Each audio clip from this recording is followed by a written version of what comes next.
जय श्री श्याम। आप सभी को पुत्रदा एकादशी की हार्दिक शुभकामनाएं। पूरे वर्ष भर में एक ऐसी विशेष एकादशी आती है जिसका नाम सुनते ही मन में आशा और विश्वास जग उठता है। यह एकादशी विशेषकर उन लोगों के लिए वरदान मानी गई है जो संतान की कामना रखते हैं। यह अपनी संतान के सुखद भविष्य की ओर उनके दीर्घायु जीवन की कामना रखते हैं और उन आत्माओं के लिए जो भी अपने जीवन को पापों से मुक्त करना चाहती हैं। यह पावन तिथि है पौष मास के शुक्ल पक्ष की पुत्रदा एकादशी, जिसे कई बार वैकुंठ एकादशी भी कहा जाता है। कहा जाता है कि इस एकादशी का व्रत सच्चे मन और श्रद्धा से करने पर भगवान विष्णु अपने भक्तों पर विशेष कृपा रखते हैं। इस दिन किया गया व्रत और पूरे मन से सुनी गई कथा मनुष्य के पिछले 7 जन्म के दोषों को क्षण भर में ही समाप्त करने की भी सामर्थ्य रखती है। यह एकादशी केवल संतान सुख देने वाली ही नहीं, बल्कि जीवन को सही दिशा दिखाने वाली और मोक्ष की ओर ले जाने वाली भी मानी गई है। इसीलिए प्रिय श्रोताओं, आज अपने मन को शांत कर भगवान श्री हरि पर पूर्ण विश्वास रखते हुए इस दुर्लभ और पुण्यदायी एकादशी की कथा पूरे भाव से सुनिए, क्योंकि जब कथा श्रद्धा से सुनी जाती है तो केवल कथा नहीं रहती, वह कृपया बनकर जीवन में उतर जाती है। तो सभी प्रेम से बोलिए श्री लक्ष्मी नारायण भगवान की जय, पुत्रदा एकादशी की जय। धर्मराज युधिष्ठिर भगवान श्री कृष्ण से बोले, श्री कृष्ण, आपने शुभ कारिणी सफला एकादशी का वर्णन किया, अब कृपया करके शुक्ल पक्ष की एकादशी का महत्व भी बतलाइए। उसका क्या नाम है, कौन सी विधि है और उसमें किस देवता का पूजन किया जाता है। तब भगवान श्री कृष्ण ने इस प्रकार कहा, राजन, पौष के शुक्ल पक्ष की जो एकादशी है उसे बतलाता हूँ। सुनो महाराज, संसार के हित की इच्छा से मैं इसका वर्णन करता हूँ। राजन, अन्य एकादशी व्रतों की विधि से ही यत्न पूर्वक इसका व्रत करना चाहिए। इसका नाम पुत्रदा है और यह सब पापों को हरने वाली उत्तम तिथि है। समस्त कामनाओं और सिद्धियों के दाता भगवान नारायण इस तिथि के अधि देवता है। चराचर प्राणियों सहित समस्त त्रिलोकी में इससे बढ़कर दूसरी कोई तिथि नहीं है। पूर्व समय की बात है, भद्रावतीपुरी में राजा सुकेतुमान राज्य करते थे। उसकी रानी का नाम चंपा था।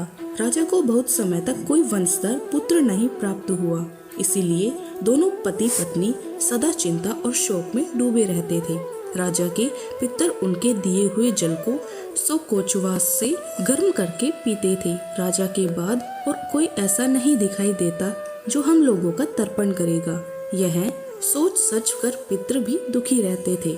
एक दिन राजा घोड़े पर सवार होकर घने वन को चले गए। पुरोहित आदि किसी को भी इस बात का कुछ पता नहीं था। मृग और पक्षियों से सेवित उस सघन वन में राजा भ्रमण करने लगे। मार्ग में कहीं सियार की बोली सुनाई पड़ती थी तो कहीं उल्लुओं की, जहाँ तहाँ रीछ और मृग भी दिखाई दे रहे थे। इस तरह घूम घूम कर राजा वन की शोभा को देख रहे थे। इतने में ही दोपहर हो गई। राजा को भूख और प्यास सताने लगी। अब वे जल की खोज में इधर उधर दौड़ने लगे। किसी पुण्य के प्रभाव से उन्हें एक उत्तम सरोवर दिखाई दिया, जिसके समीप मुनियों के बहुत से आश्रम थे और सौभाग्यशाली नरेश ने उन आश्रमों की ओर देखा। उस समय शुभ की सूचना देने वाले शकुन होने लगे।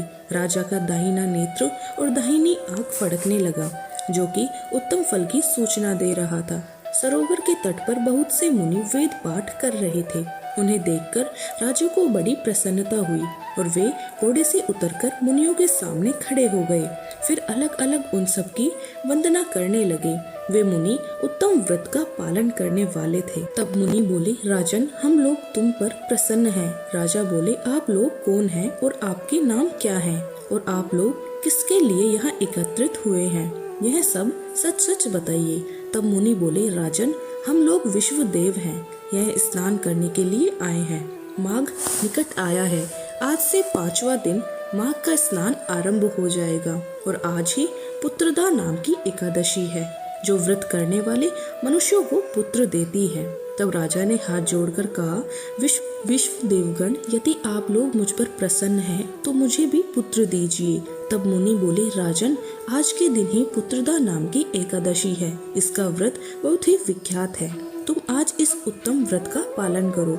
महाराज भगवान केशव की कृपा से तुम्हें पुत्र अवश्य ही प्राप्त होगा। भगवान श्री कृष्ण कहते हैं, युधिष्ठिर, इस प्रकार उन मुनियों के कहने से राजा ने उत्तम पुत्रदा एकादशी का व्रत पालन किया। महर्षियों के उपदेश के अनुसार विधि पूर्वक पुत्रदा एकादशी का अनुष्ठान किया। फिर द्वादशी को पारण करके मुनियों के चरणों में बारंबार मस्तक झुकाकर राजा अपने घर आए। इसके कुछ ही समय बाद रानी ने गर्भ धारण किया। प्रसव काल आने पर पुण्यकर्मा राजा को अत्यंत तेजस्वी पुत्र रत्न की प्राप्ति हुई, जिसने अपने गुणों से अपने पिता को संतुष्ट कर दिया। वह प्रजाओं का पालक हुआ। भगवान श्री कृष्ण युधिष्ठिर महाराज से कहते हैं, इसलिए राजन पुत्रदा का उत्तम व्रत अवश्य करना चाहिए।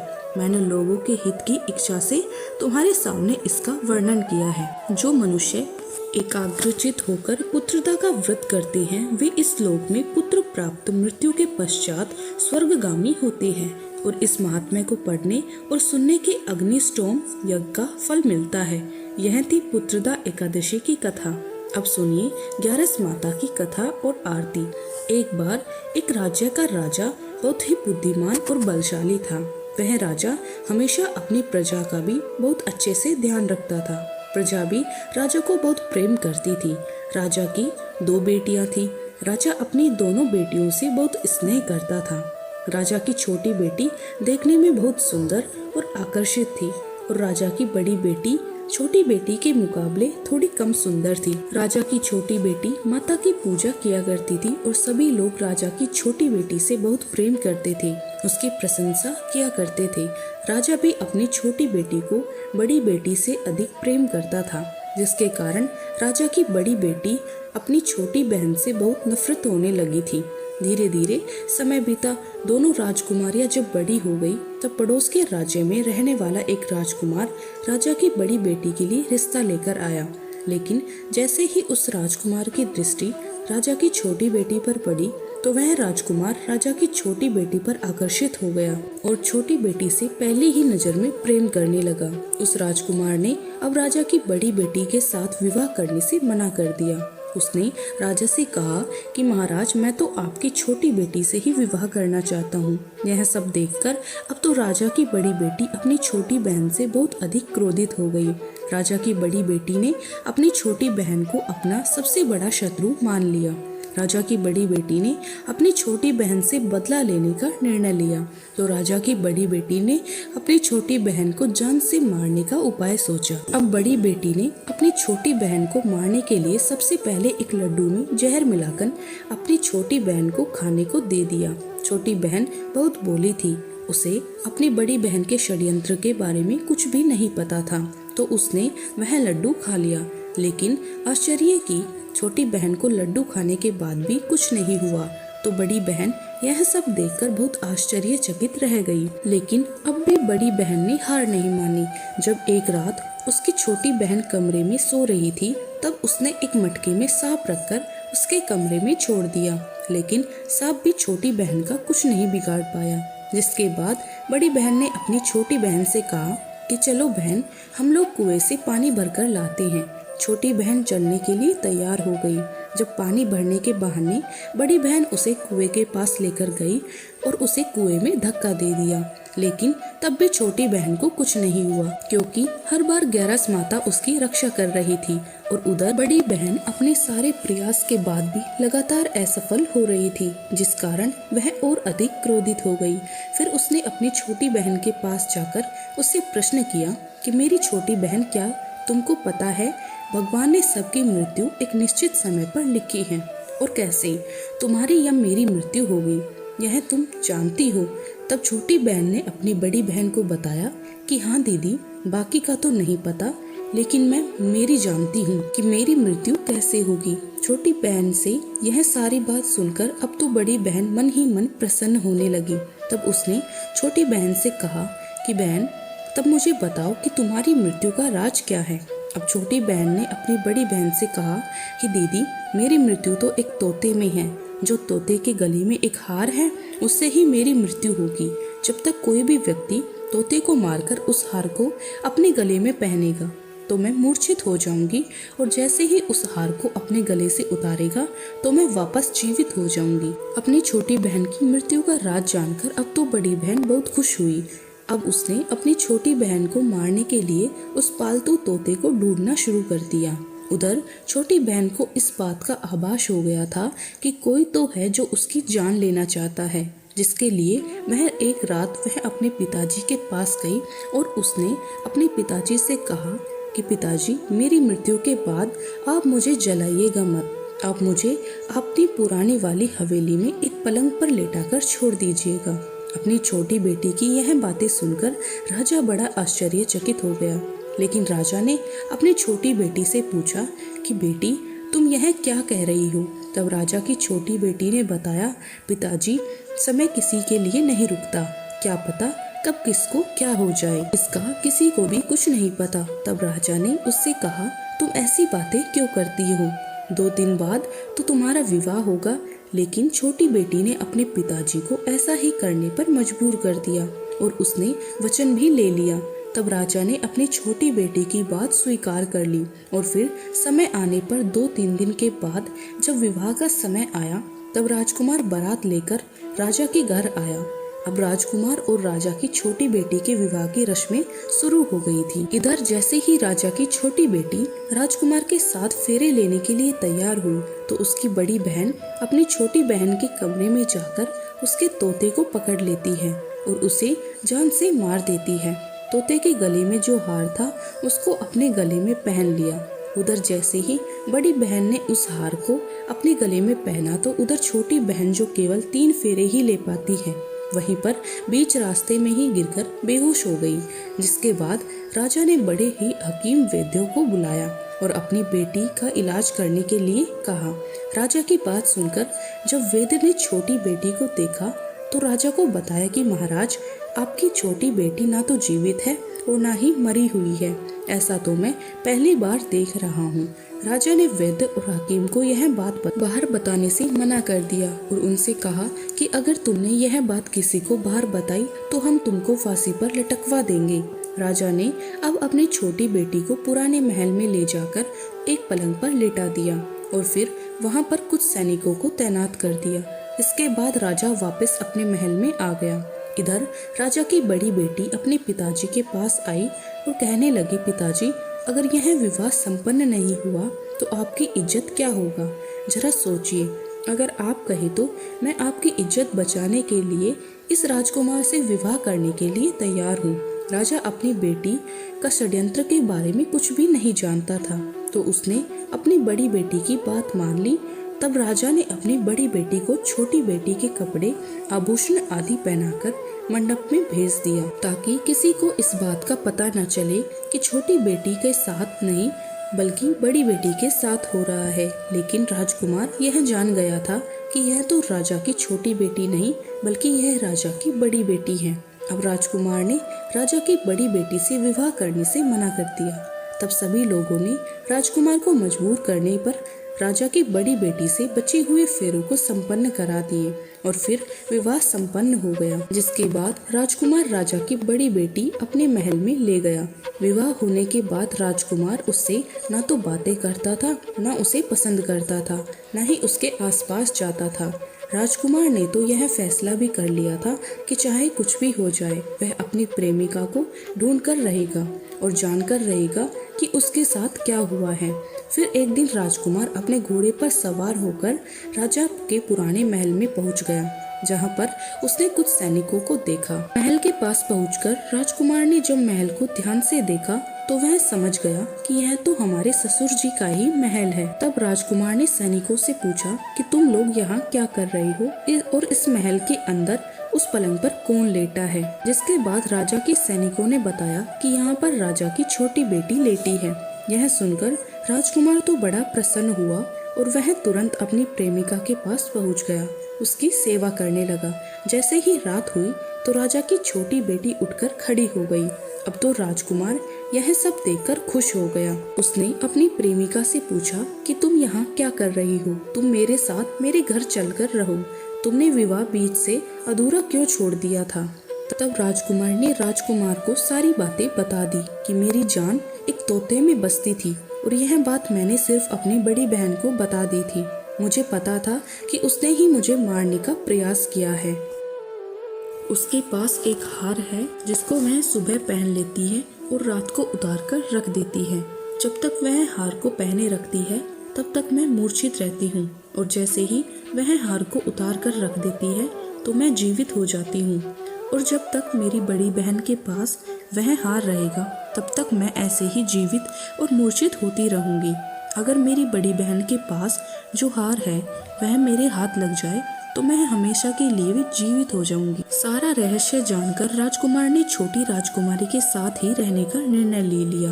उसने अपने बचे हुए सारे फेरे उस पलंग पर लेटी हुई छोटी राजकुमारी के साथ पूरे कर लिए और अपना विवाह भी पूर्ण कर लिया और वह वहीं पर रहने लगा। देखते ही देखते समय बीतने लगा और कुछ ही दिनों के बाद छोटी राजकुमारी गर्भवती हो गई। एक दिन राजकुमार को किसी काम से बाहर जाना पड़ा। तब राजकुमारी के पेट में बहुत तेज से दर्द उठा, जिसके बाद उसने एकादशी माता का आह्वान किया। जिसके बाद वहां पर माता प्रकट हुई और उसने उसका प्रसव कराकर उसे प्रसव पीड़ा से मुक्ति दिलाकर एक पुत्र की प्राप्ति करवाई। और वहीं पर अचानक से तभी राजकुमार भी आ गया। राजकुमार ने ग्यारस माता को देखा तो वह आश्चर्यचकित हो गया। उसने तुरंत ग्यारस माता को प्रणाम किया। ग्यारस माता ने राजकुमार से कहा कि अब तुम्हारा पुत्र 5 वर्ष का हो जाए तब तुम अपनी पत्नी का हार इसके गले में डाल देना। देखते ही देखते राजकुमार और राजा की छोटी बेटी का पुत्र 5 वर्ष का हो गया। तो राजकुमार अपने बेटे से कहने लगा कि बेटा, मैं कुछ काम से बाहर जा रहा हूँ, तुम अपनी माता का ध्यान रखना। ऐसा कहकर वह वहाँ से चला गया। लेकिन जब राजकुमार वहाँ से बाहर जा रहा था तब बड़ी बहन के सैनिकों ने उसे देख लिया और बड़ी बहन को जाकर सारी बातें बता दी। इसके बाद बड़ी बहन ने अपनी छोटी बहन के पुत्र का अपहरण करवा लिया और उसे मरवा दिया। छोटी बेटी के पुत्र के 2 टुकड़े उसने करवा दिए। पहला टुकड़ा चक्के के पास छुपा कर रख दिया, दूसरा टुकड़ा उसने अपने पलंग के नीचे छुपा लिया। लेकिन ग्यारस माता अपने भक्तों को किसी कष्ट में नहीं देख सकती थी, तो वह अपनी भक्त का दुख दूर करने के लिए एक भिखारिन का रूप धरकर बड़ी बहन के पास गई। जिसके बाद वह वहाँ पर भिक्षा मांगने के लिए आई। बड़ी बहन ने अपने नौकरों को कहा कि जाकर भिक्षा दे दो। लेकिन जैसे ही नौकर ग्यारस माता को भिक्षा देने के लिए आए तो माता ने उन्हें मना कर दिया। कहने लगी, मैं तो तुम्हारी महारानी से ही भिक्षा लूंगी। जिसके बाद बड़ी बहन खुद आकर ग्यारस माता को भिक्षा देने लगी। तब माता एक बिल्ली का रूप धरकर उसके कमरे में चली गई और वहाँ पर छोटी बेटी के पुत्र के दोनों टुकड़ों को उन्होंने आपस में जोड़ दिया। टुकड़े जुड़ते ही वह राजकुमार वापस जीवित हो गया। तब ग्यारस माता उस नन्हे बालक को वापस लेकर आ गई। अब तक ग्यारस माता ने राजकुमार को सारा रहस्य समझा दिया था। अब राजकुमार अपने बेटे को लेकर बड़ी राजकुमारी के पास गया और कहने लगा कि अगर तुम इसका ध्यान अच्छे से रखोगी तभी मैं तुमसे बात करूंगा। अब वह नन्हा बालक बड़ी राजकुमारी के पास रहने लगा। एक दिन राजकुमार अपने बच्चे से कहने लगा, बेटा, आज तुम अपनी माँ से उसके गले का हार मांग लेना। उसने पिता की बात मानकर नन्हा राजकुमार अपनी माँ के पास गया और कहने लगा, माँ, मुझे तुम्हारा हार चाहिए। यह सुनकर बड़ी राजकुमारी पहले तो बहुत क्रोधित हुई, पर उसे याद आया कि राजकुमार ने कहा था कि अगर मैं इस बच्चे का ध्यान अच्छे से रखूंगी तो ही वह मुझसे बात करेंगे। जिसके कारण उसने अपने गले का पहना हुआ हार उस बालक को दे दिया और बालक ने वह हार तुरंत ले जाकर अपने पिता को दिया। तभी राजकुमार अपने बेटे को लेकर वहां से जाने लगे और अपनी पत्नी से कहने लगे, मैं आज शाम को तुम्हारे साथ आकर खाना खाऊंगा। ऐसा कहकर वह अपने बेटे को लेकर वहां से चला गया। जिसके बाद वह सीधा राजा के पास गया और उन्हें सारी बातें सच सच बता दी। राजा अपनी बड़ी बेटी की सारी करतूतें सुनकर बहुत क्रोधित हुए। साथ ही उन्होंने अपनी बेटी की परवरिश पर दोष भी लगाया और इसके अलावा राजकुमार को अपनी छोटी बेटी के साथ रहने के लिए आदेश दे दिया। इस प्रकार ग्यारस माता की कृपा से राजकुमार और राजा की छोटी बेटी अपने पुत्र के साथ सुखपूर्वक रहने लगे। प्रेम से बोलिए एकादशी माता की जय। ओम जय एकादशी, जय एकादशी, जय एकादशी माता। विष्णु पूजा व्रत को धारण कर शक्ति मुक्ति पाता। तेरे नाम गिनाऊं देवी भक्ति प्रदान करनी, गण गौरव की देनी माता शास्त्रों में वरनी। ओम जय एकादशी जय एकादशी जय एकादशी माता। विष्णु पूजा व्रत को धारण कर शक्ति मुक्ति पाता।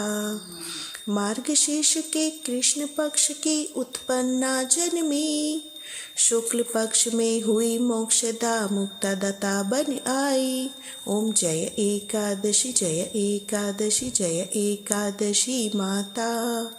विष्णु पूजा व्रत को धारण कर शक्ति मुक्ति पाता।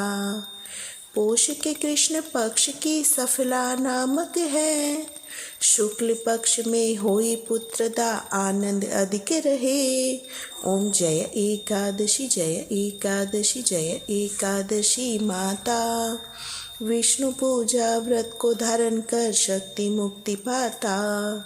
नाम षटतिला माघ मास में कृष्ण पक्ष आवई, शुक्ल पक्ष में जया कहावे विजय सदा पावई। ओम जय एकादशी जय एकादशी जय एकादशी माता। विष्णु पूजा व्रत को धारण कर शक्ति मुक्ति पाता। विजया फाल्गुन कृष्ण पक्ष में शुक्ला आम लकी, पाप मोचनी कृष्ण पक्ष में चैत्र महाबल की। ओम जय एकादशी जय एकादशी जय एकादशी माता। विष्णु पूजा व्रत को धारण कर शक्ति मुक्ति पाता। चैत्र शुक्ल में काम नाम कामदा धन देने वाली, नाम बरुथनी कृष्ण पक्ष में वैशाख माह वाली। ओम जय एकादशी जय एकादशी जय एकादशी माता। विष्णु पूजा व्रत को धारण कर शक्ति मुक्ति पाता। शुक्ल पक्ष में होए मोहनी अपरा ज्येष्ठ कृष्ण पक्षी, नाम निर्जला सब सुख करनी शुक्ल पक्ष रखी। ओम जय एकादशी जय एकादशी जय एकादशी माता।